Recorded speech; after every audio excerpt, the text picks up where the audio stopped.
Mais enfin, comment les Juifs, avec leur histoire, avec leurs gens illustres et tout, comment ils peuvent faire ça? Je voudrais vous dire et vous expliquer qu'à la base de ça, il y a une idéologie, le sionisme, une idéologie dont je viens d'expliquer qu'elle est totalement criminelle vis-à-vis des Palestiniens, parce que pour les sionistes, les Palestiniens n'existaient pas, on disait les Arabes, et le seul avenir qu'on pouvait avoir pour eux, c'était le Bantoustan, ou la réserve, ou l'expulsion.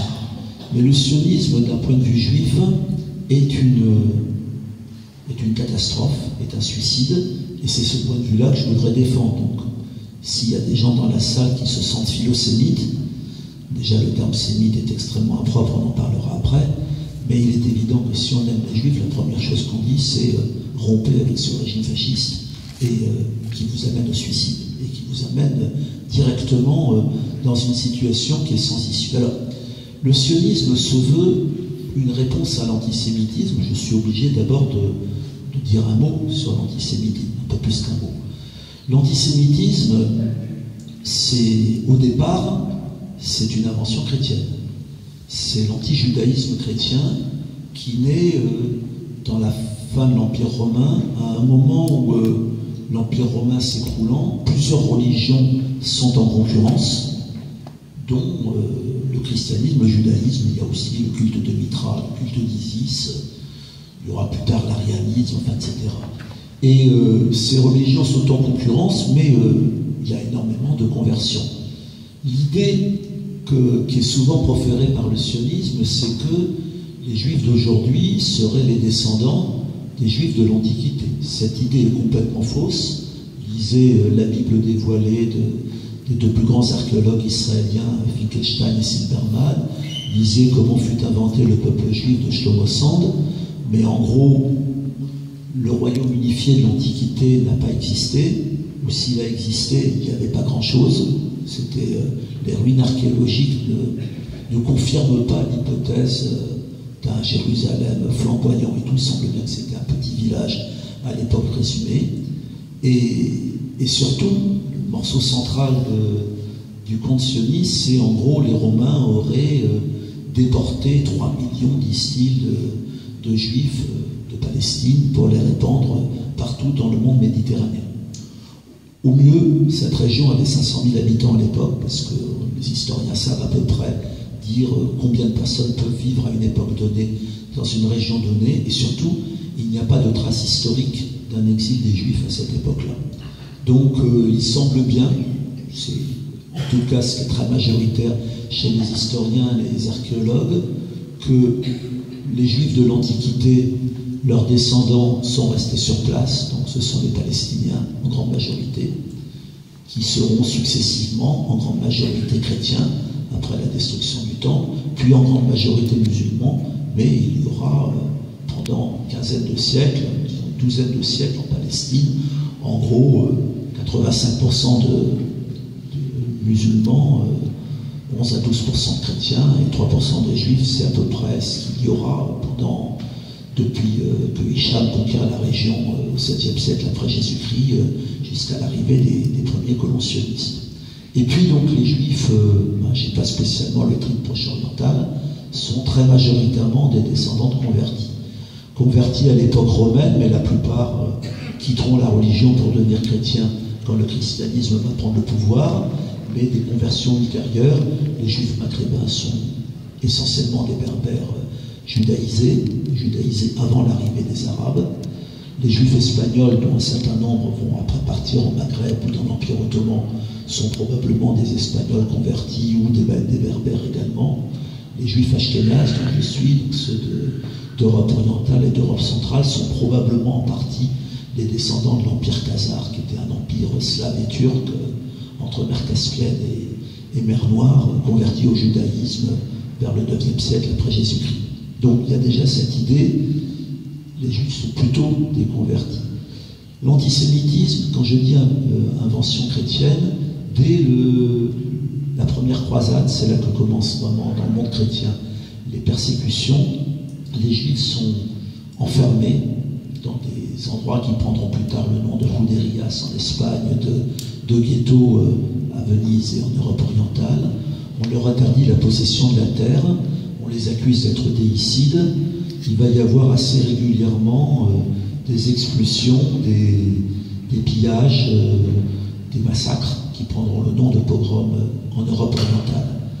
Et en même temps, on donne aux Juifs les métiers qui sont interdits aux chrétiens, qui sont les métiers de la banque, de l'usure ou les métiers d'intermédiaire entre le Seigneur et le peuple. Donc il y a une espèce d'anti-judaïsme latent qui tient aussi à des raisons sociales, c'est les fonctions que les Juifs vont exercer. Cet anti-judaïsme va se transformer à partir de 1800, du 19e siècle, en antisémitisme racial, parce que les Juifs vont être émancipés.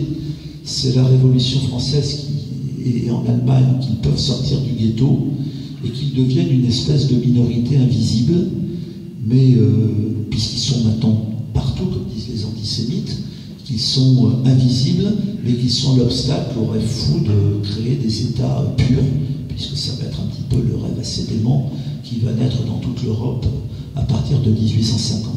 Donc il va y avoir dans toute l'Europe un antisémitisme extrêmement virulent, un antisémitisme qui est à la fois populaire et un antisémitisme d'État. Il faut savoir qu'à l'époque, 60% des Juifs du monde entier vivent dans un seul pays, c'est l'Empire russe. L'Empire russe, il y a 6 millions de Juifs en 1880 sur 135 millions d'habitants. Il y a 5,5 millions de Juifs dans la zone de résidence où les Juifs théoriquement doivent rester. C'est 10% de la population entre mer Baltique et mer Noire. Et l'empereur et sa police politique vont organiser l'antisémitisme pour empêcher la montée de la révolution. Contrairement à toute l'idée qu'on peut avoir sur l'antisémitisme, la majorité des Juifs ne sont pas des banquiers ou des rentiers.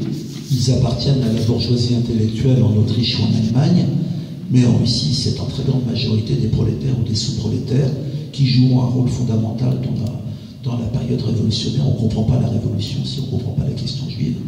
Et donc, pour les antisémites, d'ailleurs, ils parlaient de judéo-bolcheviques. Pour eux, c'était quelque chose qui était tout à fait identique.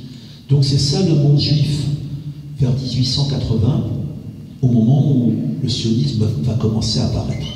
Donc dans ce monde juif, une majorité de la population juive perd la foi, parce que ce sont des sous-prolétaires, s'engagent dans différents mouvements laïques ou révolutionnaires. Les religieux, au contraire, il y a une espèce d'exacerbation de la religion, les harédim, les orthodoxes, et ces orthodoxes seront pour des raisons religieuses antisionistes aussi. Pourquoi? Parce que dans la religion juive est une religion de l'exil, c'est une religion messianique. C'est une religion où le retour en Terre Sainte est interdit avant l'arrivée du Messie. Et donc, pour des raisons religieuses, pour eux, dès que le projectionnisme va apparaître, de retourner là-bas et tout, ils vont dire non, le Messie n'est pas arrivé. Il n'en est pas question. Et les orthodoxes seront étrangers au sionisme jusqu'en 67. Et ils ne combattront pas, ils n'y sont pas. Alors le sionisme, c'est quoi? Théodore Herzl, qui était un juif laïque et non-croyant, appartenant à la bourgeoisie des juifs de l'Empire austro-hongrois, et autour de lui, dont tout un certain nombre de personnes, décrète en gros, il y a 120 ans, en 1895, que l'antisémitisme est inéluctable. Et donc il s'inspire de l'affaire Dreyfus, qui pourtant a montré que la justice pouvait être faite à la fin. Il s'inspire du pogrom de Kishinev, dont ma grand-mère a été une des survivantes, mais là aussi, dans ce pogrom de Kishinev, il y a des milices juives après qui ont empêché la reprise d'autres pogroms. Et il dit, l'antisémitisme étant totalement inéluctable, la seule solution, c'est la séparation. Autrement dit, le sionisme a dit il y a 120 ans, juifs et non-juifs ne peuvent pas vivre ensemble, ni dans le pays d'origine, ni dans l'État juif que nous allons construire. Vous êtes là, vous avez le nœud de ce qui est en train de se passer aujourd'hui. Vous ne comprenez pas la situation aujourd'hui si vous ne comprenez pas ce nœud. Donc, dans cette idée-là, ils proclament que la seule solution, c'est de fabriquer un État juif. Ils vont réfléchir, est-ce qu'on le met en Ouganda, en Argentine et tout? C'est pour avoir les religieux qui décident de le mettre en Palestine, mais il y aura une pétition quasiment unanime des grands rabbins d'Allemagne contre le projet sioniste, pour les raisons que je vous ai données. Et donc, puisqu'on a décidé de le faire en Palestine, il va falloir faire une conquête coloniale de la Palestine. Donc, dans cette idée un petit peu qu'il y aurait toujours eu des juifs en Palestine, oui, il y en a toujours eu, 3%. Ces juifs palestiniens, ils vivaient très bien avec leurs voisins musulmans ou chrétiens. Il y a des chroniques de la municipalité de Jérusalem d'avant 1917 et tout, et où il y a effectivement coexistence institutionnelle des trois religions et tout. Donc, eux n'étaient surtout pas demandeurs d'un État juif, et au contraire, ils ont été contre. Et le premier assassinat politique que les sionistes vont faire contre un juif, c'est contre un juif palestinien, Jacob de Han, en 1928, parce qu'il protestait contre la déclaration Balfour. Donc, la conquête coloniale, il faut comprendre qu'à cette époque-là, début du XXe siècle, le colonialisme est une idée totalement dominante. À droite, on s'en doute, mais à gauche aussi. C'est-à-dire qu'en gros, la gauche dit les sociétés les plus développées, européennes bien sûr, vont apporter les lumières et la civilisation à des peuples ou à des races inférieures. Et donc cette idée d'une conquête coloniale, il n'y a pas de problème. Et comment vont réagir les dirigeants antisémites européens? Pas très bien. Pourquoi ils réagissent très bien? Parce que pour eux, le juif, je reprends là aussi les mots d'Hannah Arendt, les juifs étaient des parias asiatiques inassimilables en Europe, mais s'ils partaient là-bas, ils devenaient des colons européens en Asie. Et donc la plupart des dirigeants antisémites européens seront pour les sionistes. Le plus fameux étant Balfour. Balfour, Premier ministre anglais, antisémite virulent et tout, et qui va envoyer à Rothschild, c'est pas un choix tout à fait neutre, une lettre disant « Nous allons conquérir la Palestine et nous vous l'offrons comme un foyer juif et futur État juif ». Donc il n'y avait pas de contradiction, d'autant qu'existait en Europe, et existe toujours, un courant chrétien sioniste, Balfour appartenait à ce courant-là, un courant pour lequel les Juifs doivent retourner en Terre Sainte, y chasser le mal, Armageddon, les Arabes, et après se convertir à la vraie foi, sinon ils disparaîtront. Ce courant qui représente aujourd'hui des millions de personnes, surtout aux États-Unis, qui est un courant antisémite, qui a très largement financé la colonisation, ces gens-là, s'ils ont une haine du juif cosmopolite et paria émigré, le juif colon là-bas, c'est quelque chose qui est totalement dans leur vue, et ils ont appuyé totalement ce projet-là. Il faut bien comprendre dans la conquête de la Palestine, et tout à l'heure dans les discussions individuelles que j'avais, on a souvent l'idée Israël, réparation, génocide. Comprenez bien que la quasi-totalité des institutions sionistes qui ont expulsé le peuple palestinien de leur propre pays ont été créées 30 ou 40 ans avant Auschwitz et avant la création de l'État d'Israël. Si vous n'avez pas cette idée en tête, vous ne voyez pas les choses. Je vais citer des dates. La Banque coloniale juive, 1899, c'est elle qui va financer les arrivées et tous les nouveaux colons. Le Front national juif, le KKL, Keren Kayemet et Israël, celui qui plante des arbres partout où il y a un village palestinien qui a été détruit. Et si vous donnez des ronds au KKL, vous êtes exonéré d'impôts, il est considéré comme association d'utilité publique en France. Le KKL, fondé en 1901, c'est à lui que toutes les terres confisquées aux Palestiniens vont être données au KKL qui les redistribuera après aux nouveaux immigrants. 1901, la création du KKL. La Haganah, l'ancêtre de Tsahal, l'armée d'Israël, 1920, d'accord, 25 ans avant, 22 ans avant le génocide. La Histadrout, le syndicat israélien, je parlerai un peu de la entre guillemets gauche sioniste. La Histadrout, qui est fondée en 1920, elle se définit comme un syndicat sioniste. L'article numéro 1 de ses statuts, c'est la défense du travail juif. Les premiers slogans de la Histadrout dès 1921, c'est boycotter les magasins arabes, acheter juifs. Ils avaient déjà l'idée, comme mouvement syndical, de la société séparée. C'est grand fait d'armes. 1936, la grande révolte palestinienne, c'est de la briser pour construire le port de Tel Aviv.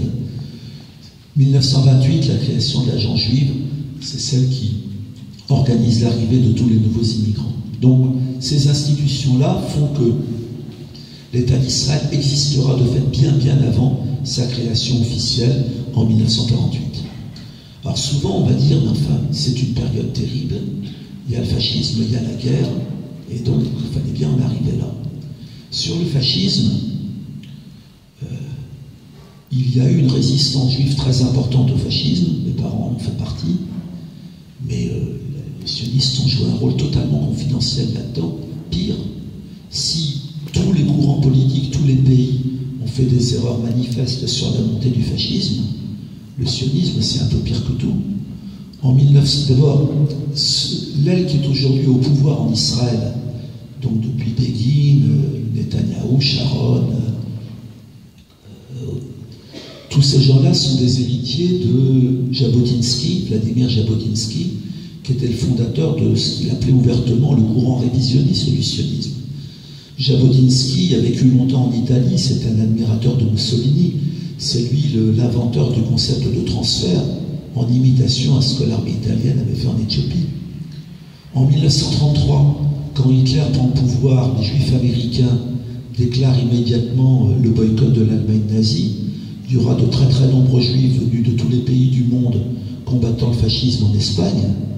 Mais qu'est-ce qui se passe dans l'Yishuv, donc parmi les juifs vivant en Palestine, les sionistes? Ben Gurion, depuis la Palestine mandataire, brise le boycott des juifs américains, signe avec les nazis en 1933 l'accord de Havara, ça veut dire transfert en hébreu, qui autorise les juifs allemands à venir directement avec leurs biens en Palestine. Il y aura de nombreuses scissions du mouvement sioniste. À partir de 1937-38, l'aile droite va commencer un terrorisme terrible contre les Palestiniens, puis contre les Anglais, quand les Anglais vont commencer à limiter l'immigration juive en Palestine. Le groupe Stern a continué d'assassiner des soldats anglais jusqu'en 1944. En 1943, des représentants du groupe Stern rencontrent le consul nazi à Istanbul. Lord Moyne, l'administrateur britannique du Caire, est assassiné par le groupe Stern en 1944.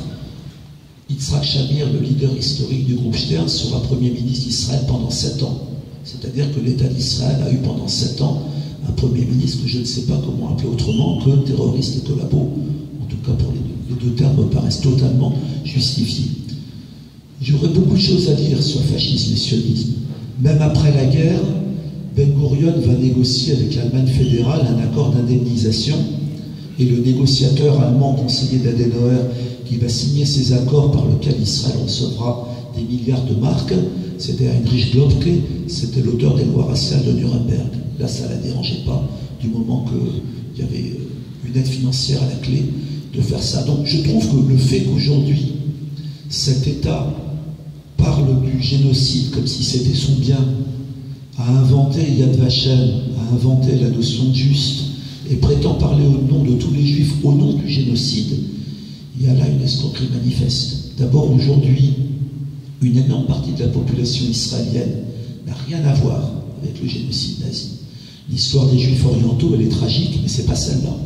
L'histoire des juifs maghrébins, leur histoire, c'est qu'ils étaient autochtones, que le décret Crémieux les a fait passer du côté du colonisateur, qu'ils ont dû partir alors qu'ils n'étaient pas des colons, mais qu'ils étaient des autochtones. Ça, c'est leur histoire, c'est pas l'histoire du génocide. L'histoire des juifs yéménites, c'est des tribus arabes converties au judaïsme. Ça, c'est une histoire tragique. On leur a raconté que le Messie viendrait les chercher sur ses ailes, et en 3 semaines, ils sont partis alors qu'ils étaient là depuis 2500 ans, mais c'est pas l'histoire du génocide. Donc déjà, toute une partie de la population israélienne n'a rien à voir avec cette histoire. Mais ceux qui ont à voir, la question fondamentale qu'il faut y avoir, c'est en quoi créer un État juif sur un territoire palestinien, ça voulait dire en gros qu'on faisait payer l'antisémitisme européen à un peuple qui n'avait strictement rien à voir avec ça, surtout qu'il s'agissait d'une création avec nettoyage ethnique programmé, puisqu'on le sait, en 1948, il était prévu de tous les nettoyer et de tous les enlever de là. En plus, on pourrait se dire, est-ce qu'aujourd'hui l'Occident, son attitude vis-à-vis d'Israël, l'impunité qu'elle accorde à cet État, est-ce que ce serait une culpabilité de l'Occident vis-à-vis de ce qu'ils ont fait aux Juifs pendant 2000 ans? Écoutez, si l'Occident s'était senti coupable, en 1945, ils auraient dit aux rescapés, il y avait des centaines de milliers de Juifs qui fuyaient le Yiddishland, qui ne savaient pas où aller parce qu'en Pologne, c'était plus possible de revenir, en Roumanie non plus, leur village avait été détruit et tout, qui demandaient asile en France, en Grande-Bretagne, aux États-Unis. Ils ont été dans des camps pour certains pendant 6 ans, et la réponse de l'Occident, ça a été maintenant vous avez un pays, vous partez quand vous voulez. C'est-à-dire que l'Europe s'est déchargée de la question de l'antisémitisme sur le dos du peuple palestinien qui n'avait rien à voir avec ça. Donc ce que j'ai essayé de vous expliquer, c'est que y a-t-il une légitimité à la création de l'État d'Israël? Non, c'est dur quand je dis ça. La Nakba ne sera jamais légitime, le nettoyage ethnique ne sera jamais légitime.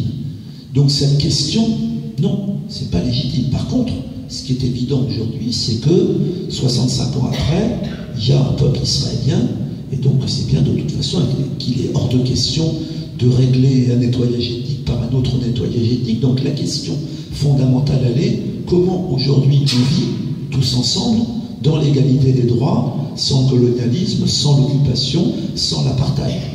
Alors la réponse, j'ai envie de dire, elle ne pouvait pas être Oslo.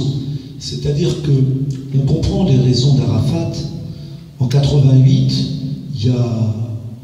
la Palestine a subi des défaites terribles, notamment celle dont j'ai parlé avec la guerre du Liban et tout.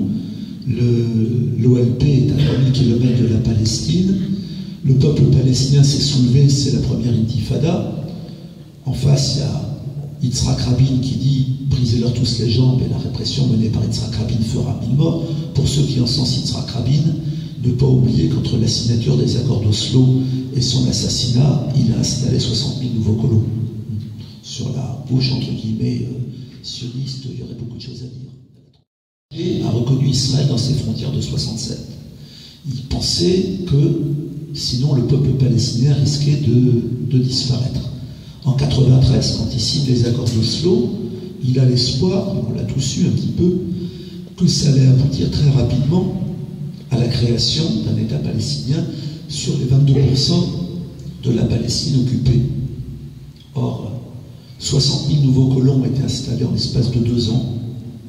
Quand, 2 mois après les accords d'Oslo, Baron Goldstein massacre 29 Palestiniens au caveau des patriarches d'Hébron, la réaction de Rabin, c'est d'installer l'armée pour protéger les colons.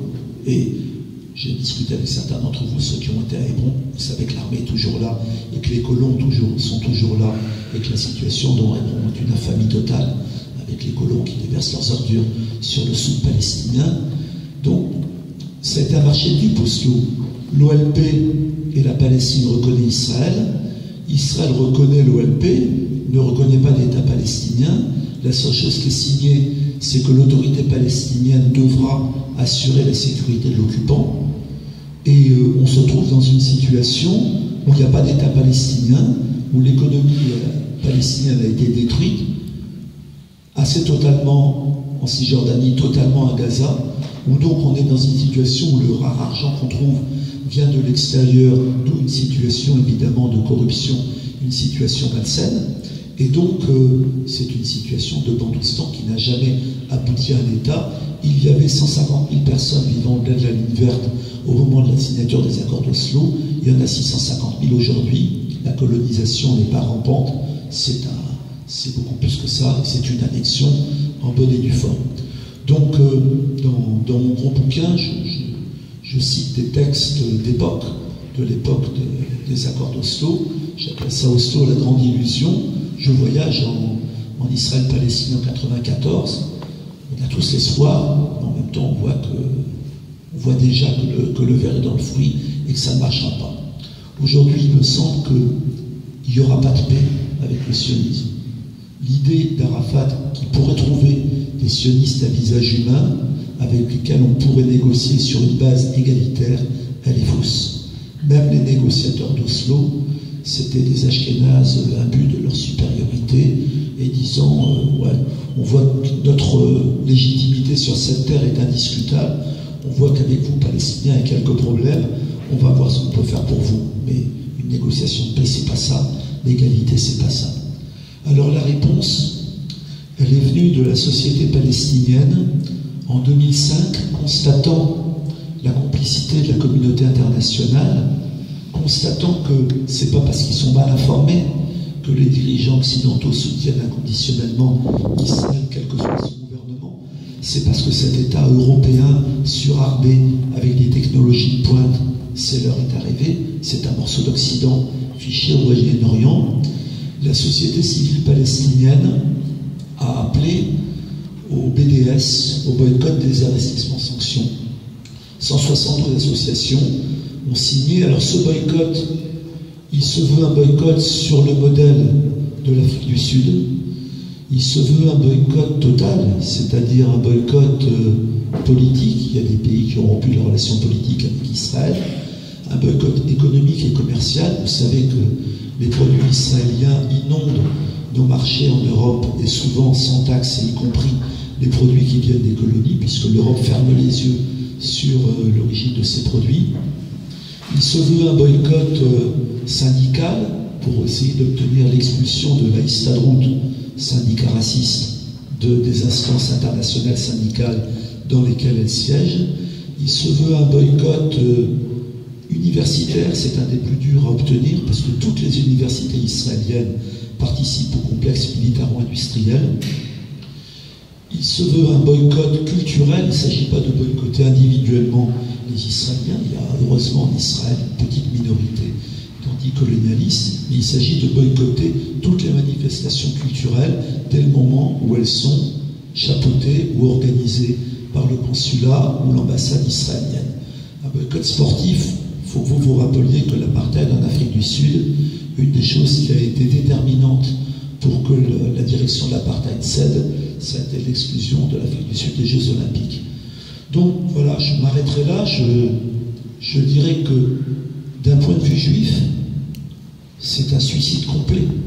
L'image d'attachement que nous, à l'UJFP, nous avons à toute une mémoire juive, qui était toute cette période où majoritairement, ça a duré un siècle, les Juifs ont vécu leur émancipation en tant que minorité opprimée, comme faisant partie de l'émancipation de l'humanité, donc avait quelque part transposé le messianisme en une espèce d'utopie universaliste et tout. Cette période a été remplacée par le pire repli tribal, communautaire, raciste, exclusiviste, chauvin. Israël est tout sauf un État juif. La première fois que j'ai pris la parole en public contre le sionisme, j'ai eu comme ça une intuition, j'avais dit, pour construire l'Israélien nouveau, il a fallu tuer le juif. Je crois, 15 ans après, j'y crois profondément. Et donc voilà, je vais m'arrêter là.